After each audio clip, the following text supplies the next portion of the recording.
Welcome to hello doctor. ఇవాళ hello డాక్టర్లో మనం files, fistula, fissures అసలు వాటి లక్షణాలు ఏంటి, వాటికి నివారణ చికిత్సలు ఏ విధంగా ఉన్నాయని దాని గురించి తెలుసుకుందాం. హోమియోకేర్ ఇంటర్నేషనల్ నుంచి డాక్టర్ సుధారాణి గారు మనకి స్టూడియోలో అందుబాటులో ఉన్నారు. సో నమస్తే మ్యామ్ సుధారాణి గారు. నమస్కారం అండి. చాలా మందిలో ఈ సమస్యలు చూస్తూ ఉంటాం, కానీ చెప్పడానికి కొంతమంది సిగ్గుపడుతూ ఉంటారు, లేకపోతే దాస్తూ ఉంటారు. సో అసలు పైల్స్ ఏంటి, ఫిస్టులా ఏంటి, ఫిషర్స్ ఏంటి? ఈ పైల్స్, ఫిషర్స్, ఫిస్టులా ఈ మూడు ఏంటంటే మలద్వారం దగ్గర, బాటమ్ ఏరియా దగ్గర మోషన్ వెళ్ళే దారి లోపల వచ్చే సమస్యలండి. ఒక్కొక్కటిగా మనం చూసుకుంటే ఇప్పుడు పైల్స్ అనేదాన్ని చూసుకుంటే పైల్స్నే మనం అర్షమలలు అని కూడా అంటారనమాట. సో ఈ పైల్స్ అనేటివి ఏంటంటే మలద్వారం దగ్గర ఏదైతే బ్యాండ్ లాగా ఉంటుందో అక్కడ చిన్న చిన్న బొడిపల మాదిరిగా ఒక స్కిన్ అనేది బయటికి వచ్చి అట్లా బొడిపల మాదిరిగా ఉండడాన్ని మనం పైల్స్ అంటాము.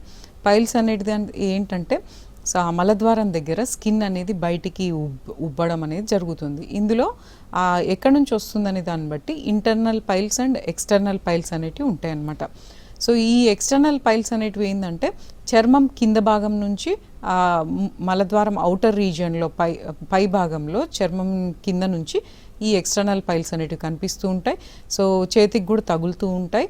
ఒకటి ఉండొచ్చు, మల్టిపుల్గా ఉండొచ్చు అనమాట. దీంట్లో తరచుగా ఇచ్చింగ్, దురద, ఒక్కొక్కసారి నొప్పి, డిస్కంఫర్ట్ ఇలాంటివి ఉంటాయి అన్నమాట. ఇంటర్నల్ పైల్స్ అంటే ఏంటంటే ఈ మలద్వారం దగ్గర రెక్టల్ ఏరియా, రెక్టమ్ అనే ఏరియా దగ్గర అంటే మలద్వారం ఓపెనింగ్ కన్నా పైన ఉండే ఆ పేగు లోపల నుంచి స్టార్ట్ అవుతాయి అన్నమాట. సో ఈ ఇంటర్నల్ పైల్స్లో ఏంటంటే అక్కడ పెయిన్కి సంబంధించిన నర్వ్స్ అనేటివి తక్కువ ఉండడం వల్ల నొప్పి విపరీతంగా ఉండకపోవచ్చు ఇంటర్నల్ పైల్స్లో, కానీ విపరీతమైన రక్తస్రావం అనేది జరుగుతుంది. అంటే మోషన్కి వెళ్ళినప్పుడు పార్ట్ మీద కమోడ్లో చాలా విపరీతంగా బ్లడ్ అనేది పడుతుందన్నమాట. అది పెయిన్ ఎక్కువ ఉండకపోవచ్చు. స్టేజెస్ పెరిగి అవి ఇంటర్నల్ పైల్స్ అనేటివి ఒక 4 దశలలో అవి బయటికి లోపల నుంచి బయటికి వచ్చేస్తాయి అన్నమాట. సో ఈ స్టేజెస్ ఎట్లా ఉంటాయి ఇంటర్నల్ పైల్స్ అనేటివి చూసుకుంటే ఫస్ట్ స్టేజ్లో ఏంటంటే ఒక నాడిలాగా బయటికి కనిపించడం లాంటివి జరుగుతూ ఉంటుంది. మళ్ళీ దానంతట అది నార్మల్ అయిపోతూ ఉంటుంది. సెకండ్ స్టేజ్లో ఏంటంటే మోషన్కి కొంచెం ఎక్కువ స్ట్రెయిన్ అయినప్పుడు అది బయటికి వచ్చి దానంతట అదే మళ్ళీ లోపలికి వెళ్ళిపోతుంది. సో థర్డ్ స్టేజ్లో ఏంటంటే ఆ బొడిప మాదిరిగా ఉన్నది మోషన్ ఏరియా దగ్గర, మలద్వారం దగ్గర స్ట్రెయిన్ అయినప్పుడు అది బయటకు వచ్చి కొన్నిసార్లు లోపలికి వెళ్ళదు, మాన్యువల్గా చేతితోటి లోపల సెట్ చేసుకునే విధంగా ఉంటుందన్నమాట. ఫోర్త్ స్టేజ్లో కంప్లీట్గా ఇంకా అది బయటకు వచ్చి మాన్యువల్గా మీరు పెట్టినా కూడా అది ఉండకుండా ఎప్పటికీ ఇంకా బయటికే ఏర్పడుతుంది. ఒక్కొక్కసారి దాంట్లో థ్రాంబోసిస్ అంటే క్లాట్, బ్లడ్ క్లాట్ అనేది ఏర్పడి సో విపరీతమైన పెయిన్, అల్సరేషన్, ఒక్కొక్కసారి సర్జరీకి వెళ్ళాల్సిన పరిస్థితి కూడా దానికి ఏర్పడుతుంది అనమాట. సో ఈ పైల్స్కి మనం కారణాలు చూసుకుంటే అసలు పైల్స్ అనేటివి ఎందుకు వస్తాయి, మోషన్ ఏరియా దగ్గర బొడిపల మాదిరిగా ఎందుకు వస్తాయి, ఎందుకు పెయిన్ ఉంటుంది, ఇచ్చింగ్ ఉంటుంది అనేది చూసుకుంటే కారణాలు కాన్స్టిపేషన్ అంటే మీకు చాలా రోజుల నుంచి మోషన్ అనేది ఫ్రీగా లేకపోవడం, గట్టిగా రావడం, హార్డ్ మోషన్ రావడము, చాలా పెద్దగా రావడము, తర్వాత 3-4 రోజులకు ఒకసారి రావడం, మోషన్కి ఎక్కువ స్ట్రెయిన్ అవ్వడము, మోషన్కి వెళ్ళినప్పుడు గంటలు ఎక్కువసేపు ఆ టైం అనేది స్ట్రెయిన్ అవ్వడము, తర్వాత నీళ్లు తక్కువ తాగడము, పీచు పదార్థాలు తక్కువ తీసుకోవడము, డీహైడ్రేటెడ్గా ఉండడము, బాడీ వెయిట్ ఎక్కువగా ఉండడం, బాడీకి ప్రాపర్ ఎక్సర్సైజ్ అనేది లేకపోవడము, తర్వాత ఎక్కువ మాంసాహారం తినడం, జంక్ ఫుడ్స్ తీసుకోవడము, ఈ బెవరేజ్ ఆల్కహాలిక్ బెవరేజెస్ కానీ కూల్ డ్రింక్స్ కానీ ఎక్కువ జంక్ ఫుడ్స్ తీసుకునే అలవాట్లు ఎక్కువగా ఉండడం, సో ఎక్కువ మాంసాహారం ఎక్కువగా తీసుకోవడం, స్పైసీ ఫుడ్స్ తీసుకోవడం. కాన్స్టిపేషన్కి గల కారణాలు మనం చూసుకుంటే సో ఈ కాఫీలు, టీలు ఎక్కువ తాగడము, లేదంటే కార్బోనేటెడ్ డ్రింక్స్ అనేటివి ఎక్కువగా తీసుకోవడం, గంటల కొద్దీ ఒకటే పొజిషన్లో కూర్చోవడం, స్టాగ్నెంట్ లైఫ్ స్టైల్స్, కదలకపోవడము, సో మెంటల్ స్ట్రెస్ ఎక్కువగా ఉండడం, డైజెషన్ ప్రాబ్లమ్స్, చాలా రోజుల నుంచి మీకు కాన్స్టిపేషన్ కానీ, డయేరియా కానీ అంటే లూజ్ మోషన్స్ కానీ, లేదంటే కాన్స్టిపేషన్, ఇంకా అండర్లైన్ కాజెస్ ఎన్నో ఉంటాయి. అంటే ఈ పైల్స్ ఉన్న వాళ్ళకి ఏంటంటే అండర్లైన్ కాజెస్ అంటే వాళ్ళు వేరే జబ్బులతో బాధపడుతూ వేరే వాటికి మందులు వాడుకుంటూ వాటి సైడ్ ఎఫెక్ట్స్ లాగా కూడా ఈ పైల్స్ అనేటివి రావచ్చు. అంటే ఎయిడ్స్ ఉన్న వాళ్ళకి కానీ, క్యాన్సర్ ట్రీట్మెంట్స్ తీసుకునే వాళ్ళకి కానీ, కొన్ని ఆటో ఇమ్యూన్ డిజార్డర్స్కి కానీ, లేదంటే కొన్ని గుండె జబ్బులలో వాడే మందులకు కానీ, సో కొన్ని టైప్ ఆఫ్ మెడికేషన్స్ వల్ల కూడా సో పైల్స్ అనేటివి వస్తూ ఉంటాయి. న్యాచురల్గా కొంతమందికి ఏంటంటే ప్రెగ్నెంట్ ఉమెన్లో కడుపు అనేది సెకండ్ ట్రైమిస్టర్స్ నుంచి ఆ సైజ్ అనేది, ఫీటల్ సైజ్ అనేది పెరుగుతుంటే కూడా ప్రెషర్ అనేది పడడం వల్ల కూడా సో ఈ పైల్స్ అనేటివి రావచ్చు. కొంతమందిలో మనం చేసే వృత్తిని బట్టి ఎక్కువ వెయిట్ లిఫ్టింగ్ చేయడము, ఎక్కువ ఓవర్గా జిమ్ లేదంటే ఎక్కువ వెయిట్స్ లిఫ్ట్ చేయడము, సో ఇలాంటి వాటి వల్ల కూడా కొన్నిసార్లు పైల్స్ అనేటివి ఏర్పడుతూ ఉంటాయి అనమాట. సో అయితే పైల్స్ రాగానే డైరెక్ట్ సర్జరీ వెళ్ళాల్సిన అవసరం లేదు. చాలా మటుకు స్టార్టింగ్ స్టేజెస్లో, అంటే ఇప్పుడే స్టార్ట్ అయ్యి ఈ రోజు రేపు ఇట్లానే స్టార్ట్ అయ్యి పెయిన్ఫుల్గా ఉంది, బ్లడ్ పడుతుంది అన్నట్టు మీకు అనిపించింది అని అంటే, సో అది కొన్నిసార్లు స్టార్టింగ్ స్టేజెస్లో వితౌట్ మెడికేషన్ కూడా ఒక ఫ్యూ వీక్స్లో అది రిజాల్వ్ అవుతుంది, క్యూర్ అవుతుంది. మీరు కంప్లీట్గా బెడ్ రెస్ట్ తీసుకొని వెయిట్ లిఫ్టింగ్ అనేది చేయకుండా ఫైబర్ డైట్ బాగా తీసుకొని ఉడకబెట్టిన కూరగాయలు, ఆకుకూరలు, పీచు పదార్థాలు, తృణధాన్యాలు అంటే హోల్ గ్రెయిన్స్ అనేటివి తీసుకుంటూ ఇట్లా ఈ జాగ్రత్తలు పాటించుకుంటూ నీళ్లు బాగా తాగుతూ ఫ్రూట్స్ అండ్ వెజిటబుల్ సలాడ్స్ ఇట్లాంటివి బాగా తీసుకుంటే స్టార్టింగ్ స్టేజ్లో పైల్స్ అయినా ఫిషర్స్ అయినా విదిన్ ఫ్యూ డేస్ లోపల అది రికవరీ అనేది అవుతుంది. కానీ కొంతమందికి ఇది లైఫ్ లాంగ్ తగ్గుతూ పెరుగుతూ ఉంటుంది, చాలా ఎక్కువ పెయిన్ ఉంటుంది, చాలా బ్లీడింగ్ అవుతూ ఉంటుంది. బ్లీడింగ్ ఎక్కువ పోవడం వల్ల మళ్ళీ రక్తహీనత అనేది ఏర్పడి పైల్స్ ఉన్న వాళ్ళకి బాగా వీక్ అయిపోయి వెయిట్ లాస్ అయిపోయి చర్మ సమస్యలు రావడము, హెయిర్ ఫాల్ రావడము, బాడీ పెయిన్స్ రావడము, అబ్జార్ప్షన్ లెవెల్స్ తగ్గిపోవడం, ఇట్లాంటివి కాంప్లికేషన్స్ చాలా సివియర్గా ఉండి రేర్ కేసెస్లో పైల్స్ అనేటివి సిగ్గుపడి బయటికి చెప్పుకోకుండా విపరీతమైన బ్లీడింగ్ చాలా రోజుల నుంచి ఉండి సివియర్ అనీమిక్ కండిషన్లో ఉన్నప్పుడు ఒక్కొక్కసారి లైఫ్ రిస్క్ అయి ప్రాణం పోయే అవకాశం కూడా ఉంటుంది. కాబట్టి ఈ ప్రాబ్లం చాలా సింపుల్గా జస్ట్ హోమియోపతిక్ మెడిసిన్ అనేది ఒక ఆల్టర్నేటివ్ ట్రీట్మెంట్ అనమాట. ఇది ప్లాంట్ బేస్డే ఉంటుంది, అంటే దీంట్లో బ్యాడ్ ఎఫెక్ట్స్, కొత్త సమస్యలు రావు, సైడ్ ఎఫెక్ట్స్ ఏమీ ఉండవు, పత్యాలు ఏమీ లేవు. సో మెడికేషన్ స్టార్టింగ్ స్టేజెస్లో నుంచే మనం గమనించుకొని మందులు అనేవి కొద్ది రోజుల నుంచి వారాల పాటు యూజ్ చేస్తూ చెప్పే జాగ్రత్తలు పాటించుకుంటే ఈ పైల్స్ అనేది వితౌట్ సర్జరీ చాలా మటుకు మనకి రికవరీ వచ్చేసి మళ్ళీ రిపీట్ కాకుండా కూడా చేసుకోవచ్చు.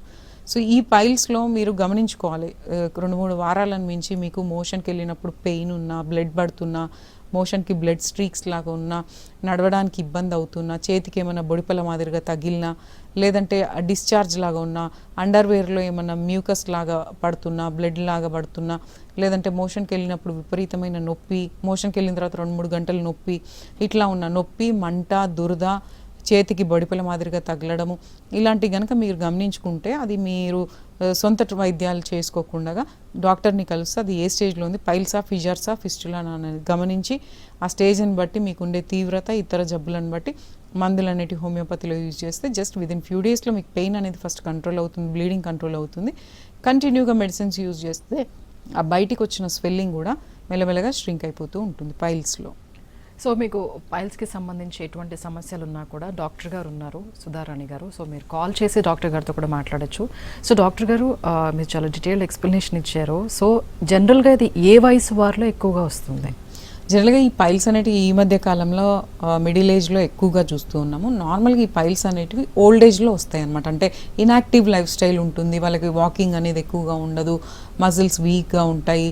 సో ఈ ఓల్డ్ ఏజ్లో ఈ పైల్స్ ప్రాబ్లం అనేది ఎక్కువగా వస్తుంది. కానీ ఇప్పుడున్న పరిస్థితులలో ఓల్డ్ ఏజ్ అని ఏం లేదు, టీనేజర్స్ నుంచి కూడా ఈ పైల్స్ అనేటివి ఎక్కువగా వస్తున్నాయి. ఎందుకంటే మన లైఫ్ స్టైల్ని బట్టి, మనం తీసుకునే ఆహారాన్ని బట్టి వస్తూ ఉంటాయి అన్నమాట. అంటే ఎక్కువ out side food, junk food, preservatives ఇవి ఎక్కువగా తీసుకోవడం, నాన్ వెజ్ ఎక్కువగా తీసుకోవడం, ఆల్కహాల్, స్మోకింగ్ ఇలాంటివి ఎక్కువగా ఉండడం, వాటర్ తక్కువ తాగడం, గంటల కొద్దీ ఒకటే పొజిషన్లో కూర్చోవడం, ఇలాంటి మన లైఫ్ స్టైల్ని బట్టి, ఇంకా మన వృత్తిని బట్టి ఎక్కువ వెయిట్ లిఫ్టింగ్ అనేది, స్ట్రైనింగ్ అనేది ఎక్కువ అవడం వల్ల మలద్వారం దగ్గర, మోషన్ ఏరియా దగ్గర ప్రెషర్ అనేది ఎక్కువ ఏర్పడి అక్కడ హెమరాయిడల్ ప్లక్సెస్ అనే రక్తనాడులు అనేటివి ఉంటాయి.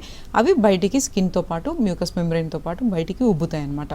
సో ఇవి ఒక్కొక్కసారి ఏంటంటే బాగా ఉబ్బిపోయి క్లాట్ అనేది ఫామ్ అయిపోయి థ్రాంబోసిస్ అంటాం అనమాట. క్లాట్ అనేది ఫామ్ అయిపోయి విపరీతమైన నాన్ హీలింగ్ అల్సర్ లాగా అయిపోయి ప్రాణహాని కలిగించే విధంగా ఉంటుందన్నమాట. సో కాబట్టి మీరు ఇలాంటి లక్షణాలు గమనించుకుంటే డెఫినెట్గా జాగ్రత్తలు, ఇంట్లో ఎలా జాగ్రత్తలు తీసుకోవాలి అని అంటే, ఈ పైల్స్ అంటే మలద్వారం దగ్గర మీకు పెయిన్ కానీ, ఇచ్చింగ్ కానీ, దురద, మంట, నొప్పి, బ్లీడింగ్ ఇట్లా వస్తున్నట్లయితే నీళ్ళు కంపల్సరీ 3 లీటర్స్ తాగేటట్టు చూసుకోండి. సిట్స్ బాత్ చేసుకోండి, అంటే రోజుకి 2-3 సార్లు గోరువెచ్చని నీళ్ళల్లో కూర్చోండి. గోరువెచ్చని నీళ్ళు పోసుకొని మీరు కూర్చోండి దాంట్లో. సో ఒక 10-15 నిమిషాలు అలా కూర్చోండి, 2-3 టైమ్స్ చేయండి సిట్స్ బాత్. సో హోమియోపతి మెడిసిన్స్లో మీకు అది దాంట్లో ఎలా చేయాలనేది దానికి మెడికేషన్స్ అనేటివి ఉంటాయి, దాంతోపాటు ఇవి న్యాచురల్ అనమాట. సో తర్వాత ఈ పైల్స్ ఉన్నప్పుడు, ఈ సఫరింగ్లో ఉన్నప్పుడు మీరు నాన్ వెజిటేరియన్స్ కానీ, పికిల్ కానీ, ఎక్కువ కారాలు, మసాలాలు, నూనె వస్తువులు, మైదా ఐటమ్స్, జంక్ ఫుడ్స్ ఇవన్నీ కంప్లీట్గా బంద్ చేసి కొన్ని రోజులు, ఒక ఫ్యూ డేస్ వరకు only boiled vegetables, boiled rice అంటే ఆయిల్ లేకుండా ఇలాంటి వస్తువులే బాగా తీసుకొని, ఫ్రూట్స్, వెజిటేబుల్స్, పీచు పదార్థాలు ఉండేటట్టు చూసుకోండి, హైడ్రేటెడ్గా ఉండేటట్టు చూసుకోండి, ఎక్కువ బరువులు ఎత్తకండి, కంప్లీట్గా బెడ్ రెస్ట్ ఉండేటట్టు చూసుకోండి. సో ఈ జాగ్రత్తలు మెయింటైన్ చేసుకుంటూ హోమియోపతి మెడిసిన్స్ కనుక యూజ్ చేస్తే జస్ట్ విదిన్ 1-2 డేస్లో మీకు పెయిన్ అనేది ఫస్ట్ కంట్రోల్ అవుతుంది. కంటిన్యూగా మెడిసిన్స్ యూజ్ చేస్తే ఆ స్టేజ్ని బట్టి జస్ట్ ఫ్యూ వీక్సా ఫ్యూ మంత్స్ అనేది మేము డిసైడ్ చేస్తాం. సో పైల్స్లో మనకి ఏంటంటే 2nd and 3rd స్టేజ్ వరకు చాలా ఎక్సలెంట్గా మనకి మెడిసిన్స్తోనే కంప్లీట్ రికవరీ అవుతుంది. ఆ ఫైనల్ స్టేజ్ అనేది చూసినప్పుడు 4th స్టేజ్లో ఆ థ్రాంబోసిస్ ఏమైనా ఉందా, లేదంటే ఇంకేదైనా మీకు హాని కలిగించే విధంగా ఉందా, అల్సరేషన్ ఉందా, లేదంటే మెడిసిన్స్తో తగ్గుతుందా అనేది మనం కొన్ని ఎగ్జామినేషన్స్ ద్వారా తెలుసుకొని మందులు వాడుకుంటే ఫస్ట్ సిమ్టమ్స్ కంట్రోల్ అవుతాయి. అది ఇంకా కాంప్లికేటెడ్గా కాకుండా మనం ప్రివెంట్ చేసుకోవచ్చు. సో చాలామంది రావడానికి లేదంటే బయటికి చెప్పుకోవడానికి కూడా ఇబ్బంది పడుతూ ఉంటారు. సో నెగ్లెక్ట్ చేయకుండా ఏ స్టేజ్లో ఇమీడియట్గా డాక్టర్ కన్సల్టేషన్ తీసుకోవాలి? సో కంప్లీట్గా మొత్తం ఫైనల్ స్టేజ్కి వచ్చే వరకు ఆగొద్దు అనమాట. ఎవరైనా కూడా ఇంత అవేర్నెస్ క్రియేట్ చేస్తున్నందుకు మీరేంటంటే ఆ సింపుల్గా తగ్గే ప్రాబ్లం మీరు కాంప్లికేట్ చేసుకోవద్దు. అది సంవత్సరాల తరబడి అది అలాగే మేనేజ్ చేస్తూ ఉంటారు, అడ్జస్ట్ అవుతూ ఉంటారు. ఆ పెయిన్ వచ్చినప్పుడు ఏదో పెయిన్ కిల్లర్ వేసుకొని మేనేజ్ చేస్తుంటారు. అట్లా చేయకండి. అట్లా చేస్తూ ఉంటే ఆ లోపలికి ఇంటర్నల్ పైల్స్ అనేటివి మీకు బయటికి అనేటివి కనపడవు. కొన్నిసార్లు అవి లోపలే 2, 3, 4, 5 గుత్తుల మాదిరిగా, గ్రేప్స్ గుత్తుల మాదిరిగా ఫామ్ అయిపోయి అవి పూర్తిగా కంప్లీట్గా బయటికి ప్రొట్రూడ్ అయిపోయి హెర్నియా లాగా బయటికి ప్రొలాప్స్ అయిపోయినప్పుడు అప్పుడు మీకు తెలుస్తుంది అనమాట. ఆ స్టేజ్ వరకు మీరు వెయిట్ చేయకూడదు. మీకు 2-3 వారాలను మించి లేదంటే కాన్స్టిపేటెడ్గా ఉన్నా, కడుపు ఉబ్బుతున్నా, గ్యాస్ట్రిక్ ఇష్యూస్ ఉన్నా, లేదంటే మోషన్కి వెళ్ళినప్పుడు చేతికి ఏమైనా తగులుతున్నా, అప్పుడప్పుడు బ్లడ్ పడుతున్నా, పెయిన్ఫుల్గా ఉన్నా, ఇచ్చింగ్ ఉన్నా, జిగురులాగా వస్తున్నా, అండర్వేర్కి ఏమైనా జిగురులాగా తగులుతున్నా, లేదంటే రక్తపు చుక్కల్లాగా కనిపిస్తున్నా మీరు నెగ్లెక్ట్ చేయకండి. దీన్ని జస్ట్ సింపుల్గా మెడికేషన్ అండ్ డైట్ ఇప్పుడు మేము చెప్పే జాగ్రత్తలు మెయింటైన్ చేసుకుంటే ఈ పైల్స్ ప్రాబ్లమ్స్ చాలా చాలా ఎక్సలెంట్ రెమెడీస్ ఉన్నాయి హోమియోపతిలో. ఈ రతానియా అని, కొలిన్సోనియా అని, లేదంటే హెమామిలిస్ అని, ఇట్లా సివియర్ బ్లీడింగ్ ఉన్నప్పుడు కొంతమందిలో ఏంటంటే ఒక గ్లాస్ పీసెస్ యానస్ ఏరియాలో మలద్వారం దగ్గర గ్లాస్ పీసెస్ పెట్టి కూర్చుతున్నట్టుగా వాళ్ళు పెయిన్ఫుల్గా ఉంటుంది, లేవలేని పరిస్థితి, నడవలేని పరిస్థితి ఏర్పడుతూ ఉంటుంది అనమాట. ఒక కట్టెలతో ఉన్నట్టే, కట్టె పుల్లలు ఉన్నట్లుగా సెన్సేషన్ అనేది ఏర్పడుతుంది, ఒక లంప్ ఉన్నట్టుగా ఉంటుంది, చాలా విపరీతమైన క్రాంప్ అనేది వస్తుంది, పెయిన్ అనేది వస్తుంది, బ్లీడింగ్ ఎక్కువ పోతుంది. సో ఇలాంటి వాటి అన్నిటికీ మనకి హోమియోలో చాలా చాలా ఎక్సలెంట్ రెమెడీస్ ఉన్నాయి. అవి మీరు సొంతంగా వేసుకోకండి. డాక్టర్ని కన్సల్ట్ అయినప్పుడు మేము ఎగ్జామినేషన్ ద్వారా అండ్ అవసరమైతే కొన్ని పరీక్షల ద్వారా సో అది ఏ స్టేజ్లో ఉంది, పైల్సా, ఫిషర్సా, ఫిస్టులానా, లేదంటే ఇంకేమైనా పాలిప్ లాంటివి ఏమైనా ఉన్నాయా, లేదంటే అల్సరేషన్సా, లేదంటే ఇన్ఫెక్షన్సా, ఇవి మనం డయాగ్నోస్ కరెక్ట్గా చేసుకొని మూల కారణం కరెక్ట్గా తెలుసుకొని దాన్ని బట్టి మందులు వాడుకుంటే డెఫినెట్గా ఈ పైల్స్ అనేటివి ఏ స్టేజ్లో ఉన్నా కూడా ఆ స్టేజ్ని బట్టి మనం మందులు వాడుకుంటే సర్జరీ లేకుండా వెంటనే మనకి పెయిన్ తగ్గించుకొని కొంతకాలం కంటిన్యూగా యూజ్ చేస్తే అవి తగ్గడమే కాకుండా మళ్ళీ రిపీట్ కాకుండా కూడా ఈ పైల్స్లో మనం చేసుకోవచ్చు అనమాట. సో వన్స్ పేషెంట్ ప్రాబ్లంతో వచ్చిన తర్వాత క్లినిక్కి మీరు ఆ పేషెంట్ని ఎలా డయాగ్నోస్ చేసి ప్రొసీజర్ ఎలా స్టార్ట్ చేస్తారు? సో మనం పైల్స్ పేషెంట్స్ అంటే పైల్స్ అని వాళ్ళకి తెలియదు, మలద్వారం దగ్గర పెయిన్, నొప్పో, లేదంటే విపరీతమైన నొప్పో, నడవలేని స్థితితో రక్తం కారడమో, చీము రక్తం కారడమో, ఇట్లాంటి వాటితోటి ప్రజెంట్ అవుతూ ఉంటారు. అవి మనం పైల్స్ ఆఫ్ ఫిషర్స్ అనేది ఫస్ట్ మనం అబ్జర్వేషన్ ద్వారా, ఎగ్జామినేషన్ ద్వారా అది ఏంటనేది మనకు కొంత తెలుస్తుంది అనమాట. సో అందులో కూడా మనకు క్లారిటీ అనేది లేనట్లయితే కొలనోస్కోపీ, సిగ్మాయిడోస్కోపీ, లేదంటే ఇంకా ఇతర జబ్బులు ఉన్నాయా, గ్యాస్ట్రిక్ ఇష్యూస్ వాళ్ళకి పాస్ట్లో ఉన్నాయా, ఇవన్నీ తెలుసుకొని ఎండోస్కోపీ, పై పేగులో ఏదైనా ఇబ్బందులు ఉన్నాయా అనేది ఎండోస్కోపీ చేయించుకుంటారు. సో ఇంకా ఏదైనా అందులో కూడా మనకి ఏమైనా పాలిప్స్ అలాంటివి వస్తే అది ఏమైనా డేంజర్ ఉందా, నార్మల్ వేనా, లేదంటే క్యాన్సరస్ ఉన్నాయా అని తెలుసుకోవడానికి బయోప్సీ, ఇలాంటివి మేము డాక్టర్ దగ్గరికి కన్సల్ట్ అయినప్పుడు మేము సజెస్ట్ చేస్తాం అనమాట. ఇలాంటివి చేసుకోవడం వల్ల మీరు ఎక్కువ టెన్షన్ పడాల్సిన అవసరం లేదు. పైల్స్ అనేటివి చాలా సింపుల్గా హోమియోపతి మెడిసిన్స్ ద్వారా వితౌట్ సర్జరీ అవి క్యూర్ అవుతాయి. ఎందుకంటే మా దగ్గరికి వచ్చే వాళ్ళు ఏంటంటే అప్పుడే వచ్చిన వాళ్ళు వస్తూ ఉంటారు, లేదంటే ఇంతకుముందు సర్జరీస్ చేయించుకొని వస్తూ ఉంటారు. సో వాళ్ళు తరచుగా చెప్పే కంప్లైంట్ ఏంటంటే ఆఫ్టర్ సర్జరీ కూడా అవి మళ్ళీ రిపీట్ అవుతున్నాయి అండ్ అదే ఏరియాలో వస్తున్నాయి, లేదంటే వేరే ఏరియాలో కూడా అవి స్టార్ట్ అవుతున్నాయి. ఒక్కొక్కసారి ఏంటంటే తుమ్మినప్పుడు దగ్గినప్పుడు మోషన్ అనేది కొంచెం రావడం జరుగుతూ ఉంటుంది. మోషన్ కంట్రోల్ అనేది పోతుంది. ఇంతకుముందు 2 సార్లు సర్జరీలు అయినాయి కాబట్టి సో ఆ మోషన్ ఏరియా హోల్ అనేది కూడా చిన్నగా అవుతుంది, గట్టిగా అవుతుంది అనే కంప్లైంట్స్ తరచుగా మాకు చెప్తూ ఉంటారు. సో కాబట్టి ఇవన్నిటికి వెళ్ళే కన్నా ముందు ఫస్ట్ లైన్ ఆఫ్ ట్రీట్మెంట్గా సింపుల్గా అయిపోతుంది అనమాట. మీరు ఈ లక్షణాలు 2-3 వారాలలో గమనించినట్లయితే మీరు నెగ్లెక్ట్ చేయకండి. సింపుల్గా ఒక డాక్టర్ కన్సల్టేషన్ తీసుకోండి. ఫస్ట్ ఫ్రీ కన్సల్టేషనే ఉంటుంది. సో కన్సల్టేషన్లో వాళ్ళు చెప్తారనమాట, మీకు ఎగ్జామినేషన్ చెప్పి చేసి ఆ పైల్స్ ఏ స్టేజ్లో అనేది కొంతవరకు మనకు తెలుస్తుంది. కాబట్టి దాని ప్రకారంగా మందులు వాడుకొని చెప్పినవి చేస్తే చాలా మటుకు ఈ పైల్స్ అనేటివి క్యూర్ అవుతాయి. ఇలాగే ఫిస్చులా అండ్ ఫిషర్స్ అనేటివి కూడా చాలా ఇబ్బంది పెట్టే ప్రాబ్లమ్స్ అనమాట. నెక్స్ట్ మనం ఫిషర్స్ అనేది చూసుకుందాం. ఫిషర్స్ అనేది కూడా ఈ మలద్వారం దగ్గర ఏదైతే మోషన్ బయటికి వచ్చే ఏరియా దగ్గర బ్యాండ్ లాగా ఏదైతే ఉంటుందో దాన్ని మనం స్పింక్టర్ అంటాం అనమాట. ఈ స్పింక్టర్ అనేది బయటి భాగము అండ్ పేగు లోపల భాగం అనేది ఇంటర్నల్ స్పింక్టర్, ఎక్స్టర్నల్ స్పింక్టర్ అంటారు. అంటే మోషన్ ఏరియా దగ్గర ఉండే బ్యాండ్.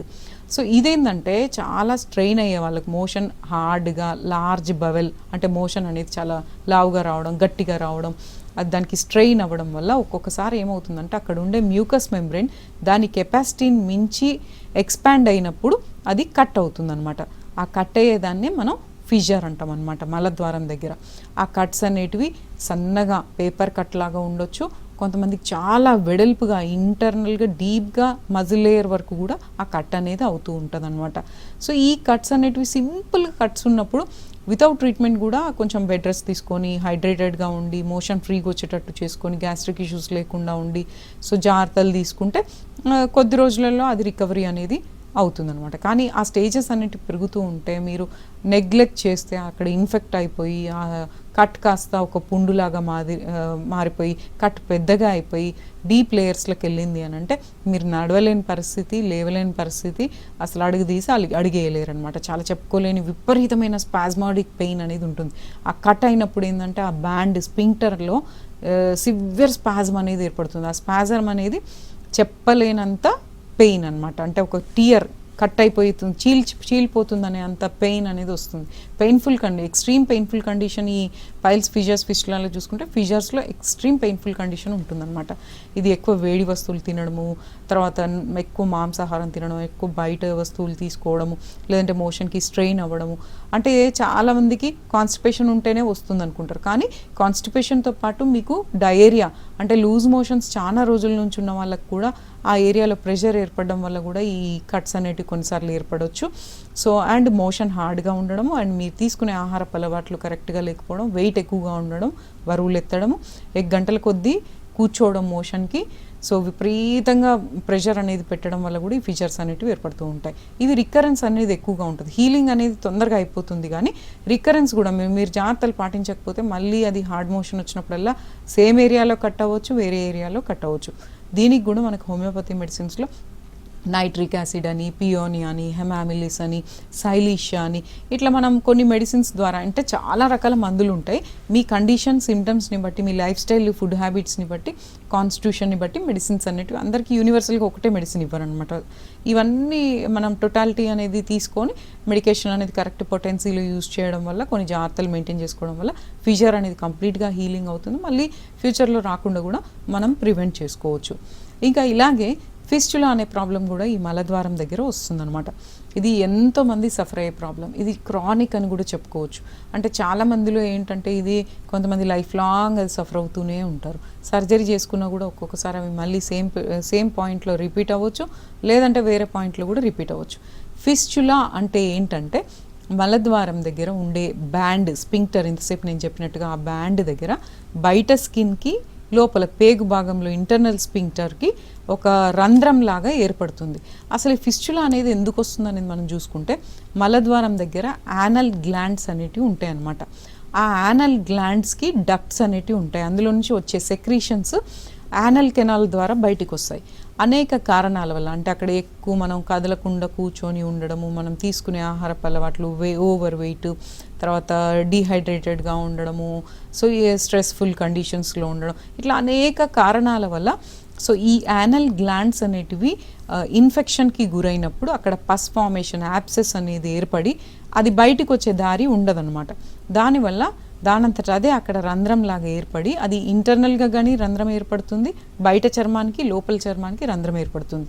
మనం నెగ్లెక్ట్ చేస్తూ ఇదేంటంటే ఒకటేసారి డేంజర్ అవ్వదు, కానీ చాలా చాలా డిస్కంఫర్ట్, బ్యాడ్ స్మెల్, తర్వాత దురద, మ్యూకస్, కొన్నిసార్లు రక్తము, చీము రక్తం లాగా కారడము, డిశ్చార్జ్ అనేది రావడము జరుగుతూ ఉంటుందన్నమాట. సో ఈ ఫిస్టులలో ఏంటంటే కొంతమంది సంవత్సరాల తరబడి దానికి మేనేజ్ చేస్తూ ఉంటారు వాళ్ళ సొంత వైద్యాలతో. సో దీనివల్ల మనకి ప్రాబ్లం ఏంటంటే ఒక సన్నగా దారం పట్టేంత ఫిస్టులా నుంచి, హోల్లో నుంచి సో 2-3 ట్రాక్ట్స్ కూడా ఫామ్ అవుతూ ఉంటాయి. ఒక్కొక్కసారి చాలా పెద్ద వెడల్పుగా కూడా అయిపోతూ ఉంటాయి. అందులో ఒక్కొక్కసారి ఫీకల్ మ్యాటర్ అంటే మోషన్ కూడా ఆ ఫిస్టులా హోల్లో నుంచి పాస్ అయ్యి ఇన్ఫెక్షన్ అనేది, బ్యాక్టీరియల్ ఇన్ఫెక్షన్ ఎక్కువైపోయి పుండు బట్టి ఇంకా చెప్పలేని పరిస్థితి ఏర్పడుతూ ఉంటుందన్నమాట. సో దీనివల్ల కూడా కొన్నిసార్లు రిస్క్ అయ్యే అవకాశం, కాంప్లికేషన్స్ ఎక్కువైపోతూ ఉంటాయి. సో ఇది తట్టుకోలేక కొంతమంది సర్జరీస్కి వెళ్తూ ఉంటారు, క్లోజ్ చేయించుకుంటారు, సో నాన్ సర్జికల్కి వెళ్తూ ఉంటారు. కాకపోతే ఏంటంటే ఒక్కొక్కసారి మీరు పర్సనల్ హైజీన్ సరిగ్గా లేకపోయినా, మీ ఫుడ్ హ్యాబిట్స్ సరిగ్గా లేకపోయినా, మీరు ఓవర్ వెయిట్ ఉన్నా, మీరు చేసే వృత్తిని బట్టి కంటిన్యూ ఒకటే పొజిషన్లో కూర్చొని ఉండడము, వెయిట్స్ లిఫ్ట్ చేయడం, ఇట్లా అనేక కారణాల వల్ల మలద్వారం దగ్గర ప్రెషర్ ఏర్పడ్డప్పుడు యానల్ గ్లాండ్స్ అనేటివి డక్ట్స్ అనేటివి బ్లాక్ అయిపోయి యాబ్సెస్ ఫామ్ అయ్యి ఫిస్టులా అనేది ఏర్పడుతూ ఉంటుంది. సో దీనికి కూడా హోమియోపతి మెడిసిన్లో చాలా మంచి మెడిసిన్స్ ఉన్నాయి. నైట్రిక్ యాసిడ్ అని, సైలీషియా అని, ఇంకా ఎన్నో రకాల మెడిసిన్స్, పియోనియా అని ఉన్నాయన్నమాట. అయితే మీరు డైరెక్ట్ అవి వేసుకోకండి. మీ ఫిజికల్ కాన్స్టిట్యూషన్ బట్టి, మీ మైండ్ లక్షణాలను బట్టి, మీరు మీ లైఫ్ స్టైల్ని బట్టి, మీ ఫుడ్ హ్యాబిట్స్ని బట్టి, అది ఏ స్టేజ్లో ఉంది అనే దాన్ని బట్టి మనం మెడిసిన్స్ అనేటివి వాడుకుంటుంటే గ్రాడ్యువల్గా మీకు first discharge, pain, bad smell ఇవన్నీ తగ్గుతూ అవి కంప్లీట్గా రికవరీ అయిపోయి లైఫ్ లాంగ్ ఆ సఫరింగ్ అనేది లేకుండా చేసుకోవచ్చండి. సో ఎన్ని విజిట్స్ వాళ్ళకి అవసరం అవుతాయి, అట్లాగే మీరు వాళ్ళకి మెడిసిన్స్ ఎంతకాలం చెప్తారు? ఎందుకంటే చాలామంది ఇంగ్లీష్ మెడిసిన్ వాడుతూ ఉంటారు, సో సైడ్ ఇది కూడా వాడుకోవచ్చు అనే డౌట్స్ చాలా మందిలో ఉంటాయి. సో దాని గురించి ఈ పైల్స్, ఫిషర్స్, ఫిస్టులాకి ఏంటంటే అండి, సో చాలామంది సొంత వైద్యాలు లేదంటే అప్పటి మనం తగ్గేటట్టు ఏదో పెయిన్ కిల్లరో లేదంటే జ్వరం గోళీయో ఇట్లా ఏదో ఆ టెంపరీగా మెడికల్ షాప్కి వెళ్ళి గోళీలు వాడుకొని ఆ పెయిన్ తగ్గంగానే ఇంకా వదిలేస్తూ ఉంటారు అనమాట. కానీ ఈ పైల్స్, ఫిషర్స్, పైల్స్ అనేటివి మాత్రం ఉంటాయి అట్లా. కానీ వాళ్ళు వేడి వస్తువులు తినడం, మాంసాహారం తీసుకోవడం, ఆల్కహాల్ తీసుకోవడం, గంటల కొద్ది కూర్చోవడం, బరువులు ఎత్తడం వల్ల డైలీ లైఫ్లో అవి ఏంటంటే ఒక్కొక్కసారి చాలా సివియర్ అయిపోతూ ఉంటాయి. సో ఇలాంటి వాటికి ఏంటంటే అందరికీ ఒకటే డ్యూరేషన్ ఉండదు, అందరికీ ఒకటే మందు ఉండదు అనమాట. హోమియోపతి మెడిసిన్స్ అనేటివి ఏంటంటే సైడ్ ఎఫెక్ట్ లేకుండా, పథ్యం స్పెషల్గా పథ్యాలన్నిటివి లేకుండా ఇంటర్నల్ మెడిసిన్స్ అనేటివి ఇస్తామన్నమాట. ఇది తీవ్రతను బట్టి, స్టేజ్ని బట్టి, ఏ ప్రాంతంలో వచ్చింది, ఎంత తీవ్రతతో ఉంటుంది, అసోసియేటెడ్గా మీకు ఏమైనా అదర్ డిసీజెస్, జబ్బులు ఏమైనా ఉన్నాయా అనే దాన్ని బట్టి, తీవ్రతను బట్టి, ఆ టోటాలిటీ ఆఫ్ సిమ్టమ్స్ని బట్టి, మీకు మానసిక లక్షణాలు, వ్యాధి లక్షణాలు, రిపోర్ట్లను బట్టి మనం అనలైజ్ చేసుకొని అది కొంతమందికి స్టార్టింగ్ స్టేజ్లో ఉంటే just within few days to weeks లోపల అది రికవరీ అయిపోతుంది అనమాట. సో చాలా డీప్గా ఉండి అది సెకండ్ స్టేజ్, థర్డ్ స్టేజ్ అట్లా ఉంటుందంటే ఫ్యూ మంత్స్ పట్టవచ్చు. సో అది క్రానిక్, మీకు ఒక 5-10 ఏళ్ళ నుంచి సఫర్ అవుతున్నారు, చాలా డీప్గా ఉంది, సర్జరీ కూడా ఇంతకుముందు వెళ్ళి వస్తున్నారు అని అంటే కొంచెం లాంగ్ టర్మ్గా మెడిసిన్స్ తీసుకుంటే మీకు ఇన్స్టెంట్ రిలీఫ్ అయితే వస్తుంది. రిలీఫ్ వచ్చిందని చెప్పేసి ఆపకుండా కొంతకాలం కంటిన్యూగా ఫ్యూ మంత్స్ వరకు కంటిన్యూ చేస్తే ఈ మలద్వారం దగ్గర వచ్చే సమస్యలన్నిటికీ కూడా అన్నిటికీ సర్జరీ అవసరం పడదండి. చాలా మటుకు మనకి హోమియోపతి మెడిసిన్స్ ద్వారా ఆ థర్డ్ స్టేజ్ వరకు చాలా మంచి ఎక్సలెంట్ రికవరీ ఉంటుందన్నమాట. స్టార్టింగ్ స్టేజెస్లోనే మేము ఇన్ని లక్షణాలు చెప్తున్నాం కాబట్టి అది గుర్తుపట్టుకొని సో ఫస్ట్ మీ సొంత వైద్యాలు చేయించుకోకండి. సింపుల్ డాక్టర్ని కన్సల్ట్ అవుతే ఎగ్జామినేషన్ చేసి అది పైల్సా, ఫిషర్సా, ఫిస్టులానా, ప్రొలాప్సా, లేదంటే ఇంకేదైనా పాలిపా, ఇంకేదైనా క్యాన్సరస్ కండిషనా అనేది మన డాక్టర్ ఎగ్జామినేషన్ లో కొంతవరకు తెలుస్తుంది. ఎగ్జామినేషన్లో క్లారిటీ లేనప్పుడు కొన్ని పరీక్షల ద్వారా కొలనోస్కోపీ, సిగ్మాయిడోస్కోపీ, లేదంటే కొన్ని బయాప్సీ, లేదంటే ఇంకా అదర్ పై పేగుకు సంబంధించినవి స్కాన్స్, ఇలాంటివన్నీ సిటీ ఇట్లాంటివి చేయించుకుంటే మనకు క్లారిటీ అనేది వస్తుంది. దాన్ని బట్టి చాలా మటుకు మనకి మెడిసిన్స్తోనే ఈ పైల్స్, ఫిషర్స్, ఫిస్టులాస్ అనేటివి న్యాచురల్గా క్యూర్ చేసుకోవచ్చు అండి. సో చెప్పారు మీరు హోమియోపతి యూజ్ చేస్తే సర్జరీ అవసరం లేకుండా సరిపోతుందని. సో ఈ సమస్య తీవ్రంగా ఉన్న వాళ్ళల్లో కంప్లీట్గా హోమియోపతితో రివర్సిబుల్ అయిన కేసెస్ ఉన్నాయా? సో హోమియోపతితో ఏంటంటే అండి, అదే ఫైనల్ స్టేజ్ అయ్యి థ్రాంబోసిస్ అయ్యి మొత్తం పుండు బట్టి బయటికి కంప్లీట్గా ఫోర్త్ స్టేజ్ అంటే లోపల నుంచి పేగంతా బయటికి వచ్చే వరకు మీరు వెయిట్ చేయకండి. మీకు పెయిన్ఫుల్గా ఉన్నా, బ్లడ్ అప్పుడప్పుడు పడుతున్నా, చేతికి కొంచెం బొడిపల మాదిరిగా తగిలినా, అది ఫస్ట్ స్టేజ్ అయినా, సెకండ్ స్టేజ్ అయినా, థర్డ్ స్టేజ్ అయినా నో ప్రాబ్లం.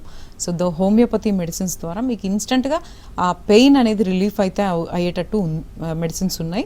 పెయిన్ రిలీఫ్ చేయగలుగుతాము, డిశ్చార్జ్ కంట్రోల్ చేయగలుగుతాము, బ్లీడింగ్ కంట్రోల్ చేయగలుగుతాము, అండ్ మోషన్ ఫ్రీగా అయ్యేటట్టు కూడా చేయగలుగుతాం.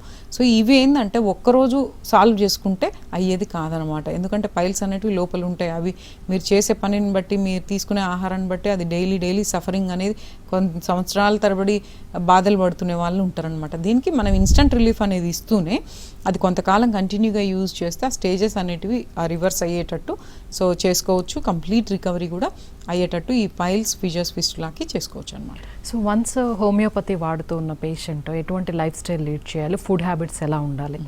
పైల్స్, ఫిషర్స్, ఫిస్టులాస్ అంటేనే మలద్వారం దగ్గర వచ్చే సమస్యలు. దీనికి మనం తీసుకోవాల్సిన డైట్ పరంగా తీసుకోవాల్సిన జాగ్రత్తలు వచ్చేసి పీచు పదార్థాలు ఎక్కువ తీసుకోవాలి. మోషన్ ఫ్రీగా వచ్చేటట్టు చూసుకోవాలండి.